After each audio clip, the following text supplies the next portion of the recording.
to the Quest for Sustainability. This week we're going to be talking about affordability. You may have noticed that things that market themselves as being more sustainable or eco-friendly tend to cost more, and that we'll also see a price increase just because we'll be buying the more expensive fabrics. And I know a lot of our customers are price sensitive, and it's just been something that's been kind of weighing on my mind as we're developing this line. And I found this blog from Benita Robledo. She touches on how just because you're poor doesn't mean you don't care about sustainability, you just can't afford it. And that really hit a nerve with me, so I reached out to Benita to see if she'd be willing to talk to me more about this, and she agreed. So I'm gonna call her right now.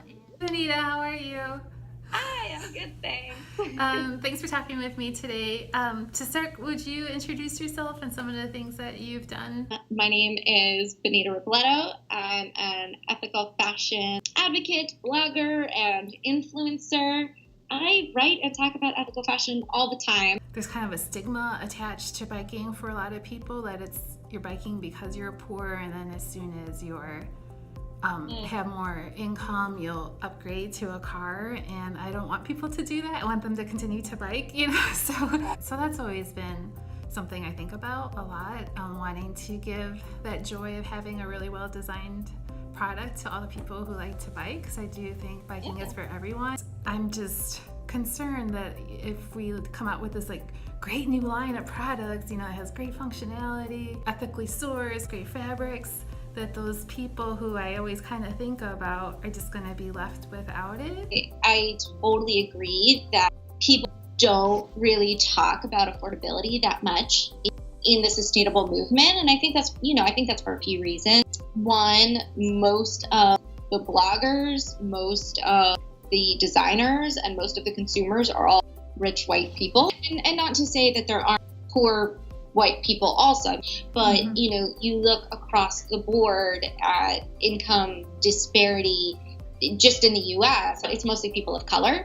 You'll definitely see bloggers of color talk a lot about it. I very genuinely believe that people who are within this space have huge hearts and they want to make the world a better place, but it's just a little bit of a blind spot for people.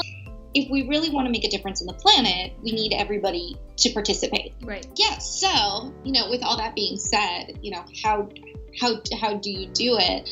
And the thing that I've seen that a lot of companies do is using dead stock materials or repurposing materials. I know that tends to be an inexpensive option. And what you just brought up with the repurposing was another thing that's come up in this series. Because my background is industrial design, so I'm very product focused, is how I want to solve every problem with a new product.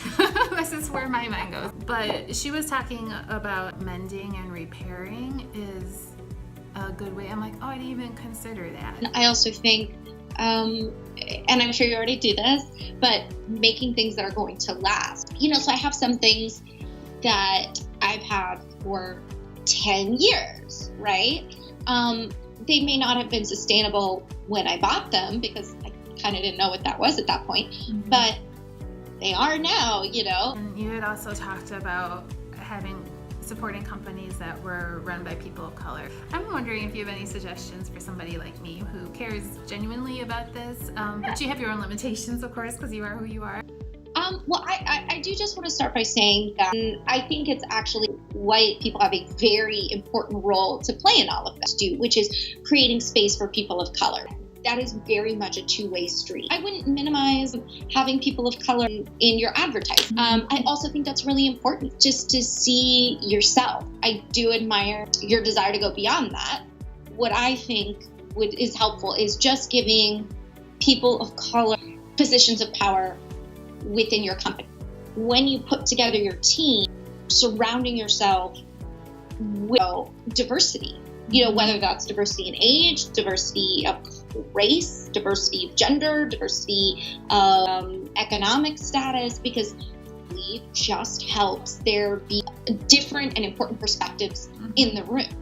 Those ramifications are huge. Well, I think I covered everything I wanted to talk about. Do you have any other things to help guide me? I think the only thing that I would say is just that, it's okay that it doesn't happen all at once. So that there are lots of ways to be sustainable, and there's no such thing as perfect. And I'll definitely be in touch. Keep you posted. Okay.